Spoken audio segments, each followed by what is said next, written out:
আমাদের চেতনার রঙে কান্না করে চুরি উঠল রাঙা হয়ে। আমি চোখ মেললুম আকাশে, জ্বলে উঠল আলো পূবে পশ্চিমে। গোলাপি দিকে চেয়ে বললুম, সুন্দর সুন্দর পরিবেশে। তুমি বলবে এই যে তত্ত্ব কথা, এ কবি বাণী নয়। আমি বলবো এই সত্য, তাই কাব্য। এ আমার অহংকার, অহংকার সমস্ত মানুষের মেয়ে। মানুষের অহংকার পটে বিশ্বকর্মার বিশ্ব শিল্প। তত্ত্বজ্ঞানী জপ করছেন নিঃশ্বাসে প্রশ্বাসে।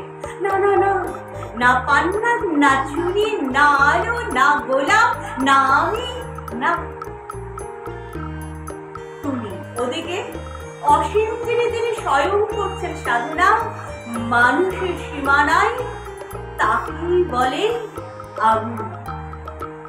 সেই আমির গগনে আলো আধারের ঘটল সঙ্গ, দেখা দিল রূপ, জেগে উঠল রস। না কখন ফুটে উঠে হলো মায়ার মন্ত্রে, রেখায়, রঙে, সুখে, দুঃখে। একে বলো না তত্ত্ব, আমার মন হয়েছে পুলকিত। বিশ্ব আমির রচনার আসরে হাতে নিয়ে তুলি, পাত্রে নিয়ে রং। পণ্ডিত বলেছেন পুরো চন্দ্রটা নিষ্ঠুর চতুর্হাসী তার। মৃত্যুদূতের মতো ঘুরে ফিরে আসছে সে পৃথিবীর পাঁজরের কাছে। একদিনই দেবে চরম টান তার সাগরে পর্বতে। মর্তলোকের মহাকালের নতুন খাতায় পাতা জুড়ে নামবে একটা শূন্য, গিলে ফেলবে দিন রাতের জমা খরচ। মানুষের কৃত্তি হারাবে অমরতার ভান, তার ইতিহাসে লেপে দেবে অনন্ত রাত্রির কালি। মানুষের যাবার দিনের চোখ বিশ্ব থেকে নিকে নিবে রং। মানুষের যাবার দিনের মন ছাড়িয়ে নেবে রস। শক্তির কম্পন চলবে আকাশে আকাশে, জ্বলবে না কোথাও আলো। বিনাহীন সভায় যন্ত্রের আঙুল নাচবে, বাজবে না সুর। সেদিন পবিত্রহীন বিধাতা একা রবের বসে নীলিমাহীন আকাশে, ব্যক্তিত্ব হারা অস্তিত্বের গণিত তত্ত্ব নিয়ে।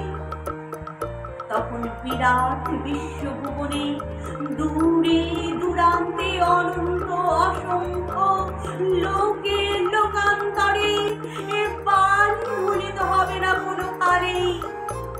তুমি সুন্দর, আমি ভালোবাসি। সেদিন বিধাতাকে আবার বসবেন সাধনা করতে, যুগ যুগান্তর ধরে প্রলয় সন্ধ্যায় জপ করবেন। কথা কও, কথা কও, বলবে বলো তুমি সুন্দর, বলবেন বলো আমি ভালোবাসি, ভালোবাসি।